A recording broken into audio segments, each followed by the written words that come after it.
Alrighty, welcome back everyone to take 2 of doing this, and yeah, I recorded the entire part of this, the entire thing, and it had no audio, so I have to come back here and record it all over again. That's part of the struggles of YouTube. Okay, so let's take a look at Calgary. Obviously the Calgary Flames are one of those teams that had, just honestly, they went from like an end of an era to like it was unexpected too, really.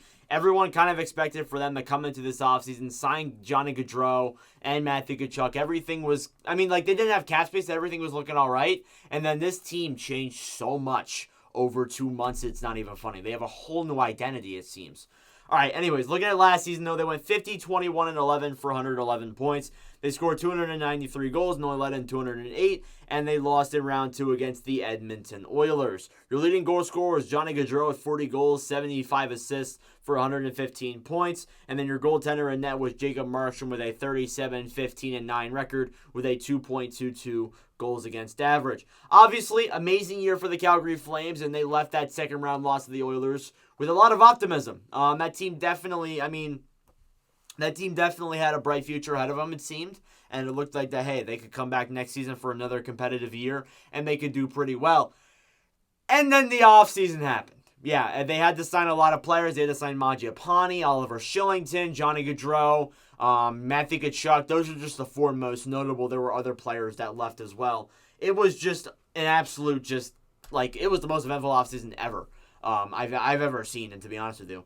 Their departures are Johnny Gaudreau, Matthew Tkachuk, Eric Goodbranson, Cale Yarncrook, Ryan Carpenter, and Sean Monahan. So obviously, Eric Gaudreau and Tkachuk were your 1 and 2 leading scorers. So you take those 2 players off this team, and I said this in a video where Tkachuk was going to get traded. I was like, who is your identity now? You take Gaudreau and Tkachuk off.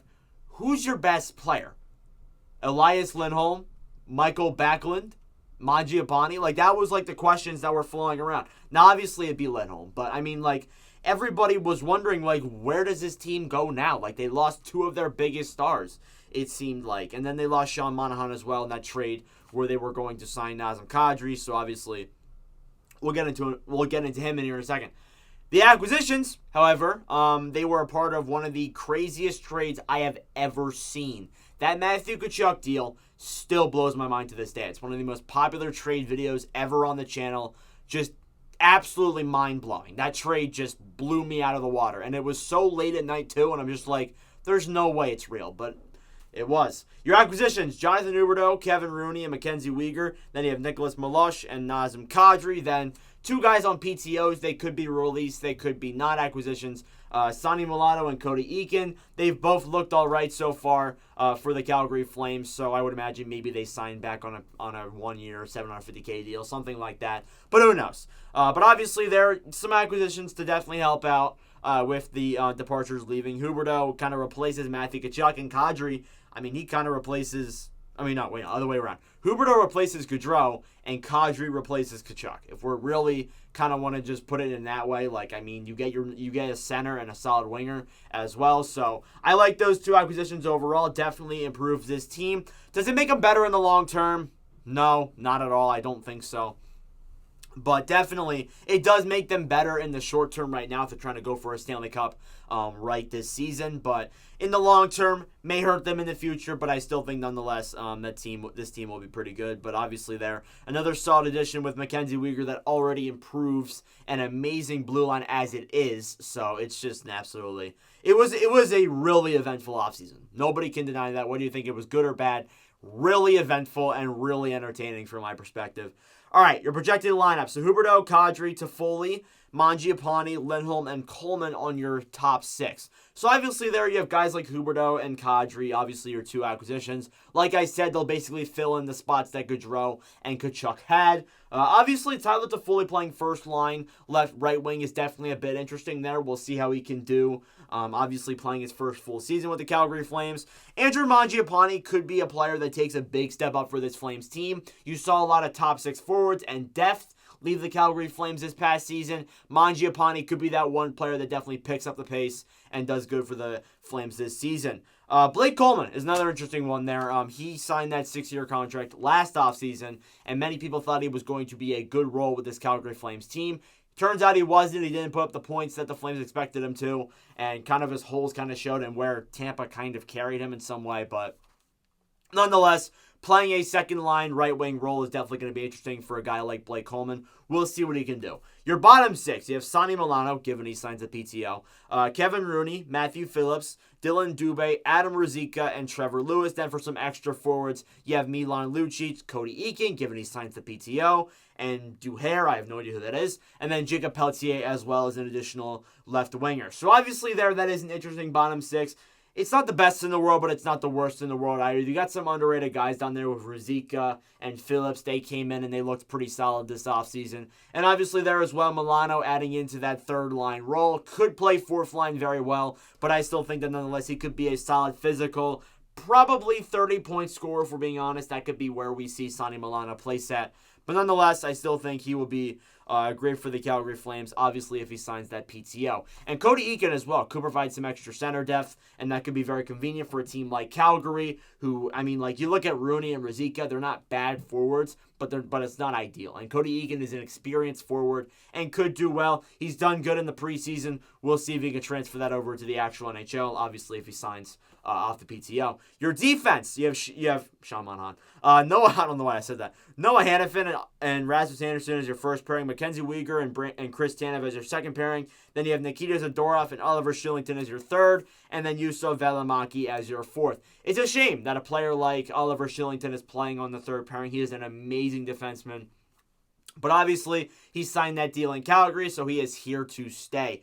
But I do like that defense. It's definitely one of the best in the league. You add Weegar to that, it makes it so much better. Like, it makes it unbelievably good. And it makes it probably like top 5D in the league, if we're being honest at this point. Your goaltending is Jacob Markstrom and Daniel Vladar, obviously there. Markstrom looked a bit iffy in that second round against the Oilers, but we'll see if he can bounce back from that. And then Daniel Vladar as well. I didn't think he was going to be a backup when I made the preview for this team last year. But hey, he proved me wrong. And then obviously there Oscar Donsk as well as an additional third-string goaltender. He was also an acquisition, if I'm correct. All right, biggest questions. And these are some pretty huge questions. Will they replicate last year? Now, these two questions kind of go together. Will they replicate last year and best team in the Pacific? They kind of interconnect. Now, I don't think they replicate last year. Here's why. Mainly because they're getting kind of different players here. They're getting the same offensive skilled forwards, but not as lethal as Gaudreau and Tkachuk. And that's no disrespect to those guys, but playing with Tkachuk and Gaudreau, like them together, they were an amazing chemistry. They were an amazing duo, and they obviously performed really well off of it. And that's why they both had over 100 points for this Calgary Flames team. And that's why I absolutely think that, yeah, they will regress 100%, but they're not going to regress so bad that they miss the playoffs. And here's the other question, best team in the Pacific? No. I think the Oilers are another team that definitely improved in a lot of areas and could be better than the Flames and every other team in that division next season. You also got to factor in teams like LA and Vancouver and some other teams down there as well that could show, that could take a step up this season for Calgary. But I do think they will be probably around second in the division nonetheless. I still think they're a solid team in that way. Just not as insane as last season was. And last season was a lot of fun to watch. But unfortunately, all good things come to an end. Anyways, looking at your projected point status for your Hockey News' fantasy guy here, you have Jonathan Huberdeau leading the way with 95 points. You have Nazem Kadri in second with 90. You have Elias Lindholm in third with 71. Mackenzie Weegar in fourth with 52. And then Andrew Mangiapani in fifth with 50. Obviously, there you have Huberdeau and Kadri leading the way. No surprise there. And then Elias Lindholm down in third with 71 points.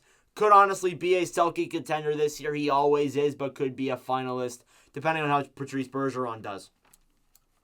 Your sleeper or your bust is actually Andrew Mangiapani, and he's an interesting one there. Mangiapani scored nearly half of his 35 goals in the first 2 months of the season. It'll be difficult for him to match last season's total, considering his shooting percentage is better than even the most elite goal scorers. So we shall see there if Andrew Mangiapani can crack the 35-goal mark again. I think it's unlikely, but I definitely think that with a team like Calgary, and he's playing second-line minutes, he could very well get probably 30 to maybe 32, just not 35. And I know that sounds so close. It's only 3 goals off Nordic. But I mean, yeah, I think that 35 will be difficult to reach again, but I think he could 100% go as high as probably 30. That's what I'm going to say. All right, Calgary's Cup odds, according to the Hockey News' yearbook, they are 18-1, so that is an interestingly high odd there. The Brass, GM Brad Treliving can expect a lot of scrutiny on any moves he makes given the result of the Gaudreau gamble and Tkachuk drama. He's going to face some difficult decisions if the team is competitive at the trade deadline, but Weegar, who's a pending UFA, hasn't been extended, and Flames GM is as motivated as his players right now. So, I mean, we'll touch base with the Weegar thing. Weegar has said that he wants the same contract as Jonathan Huberdeau. I wouldn't say the same salary. 10.5 would be way too much for a defenseman like Mackenzie Weegar. But definitely the same term, most likely 8 years. I would imagine maybe 6 to 7 million. That might be where Calgary wants to go. But obviously their cap crunches, they may have to do a little bit more, a little bit less. Who knows? But obviously the other question is now, do they make the playoffs? In 2021 I said yes. And in 2022 I said yes. Yeah, they'll make the playoffs. And I mean, this is still a good team nonetheless. They lost a lot of acquisitions, but they still got a lot back in return. So I think they kind of cross-canceled each other and kind of made up for it. So I think overall they probably will be a little bit worse, yes, but I still think they will make the playoffs. The other question is, though, what will they do in the playoffs? But anyways, let me know your thoughts in the comments below. Thank you all very much for watching. For Ice Pros, I really do appreciate it. We have one more season preview left to go before the season starts up next week. Thank you all for watching. For Ice Pros, and I'll see you guys in the next video. Adios.